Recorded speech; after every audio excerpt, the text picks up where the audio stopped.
मसाला series के episode 12 में आज मैं लेकर के आई हूँ थोड़ा तीखा, चटपटा और स्मोकी फ्लेवर का तंदूरी मसाला। बहुत ही बेसिक इंग्रेडिएंट से ये बनकर के तैयार हो जाता है। तो इसके लिए मैंने यहाँ पर लिया है धनिया, जीरा, मेथी, काली मिर्च, लौंग, छोटी इलायची, बड़ी इलायची, दालचीनी, थोड़ा सा नटमेग और जावित्री मैंने यहाँ पर लिया है।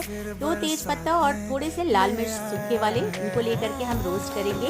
इसके बाद मैंने थोड़ा सा राई डाल दिया है और थोड़ी सी कसूरी मेथी। इन सभी को मीडियम टू लो फ्लेम पर भूनेंगे 2 से 3 मिनट तक, जब तक इसका मॉइस्चर खत्म नहीं हो जाता। और ठंडा करने के बाद हम इसमें ऐड कर देंगे थोड़ा सा जिंजर पाउडर या जिंजर, साथ में अमचूर पाउडर, लाल मिर्च पाउडर, काला नमक, और इन सभी को बारीक पीस लेंगे। और ये लीजिए, तैयार है आपका बहुत ही फ्लेवरफुल तंदूरी मसाला।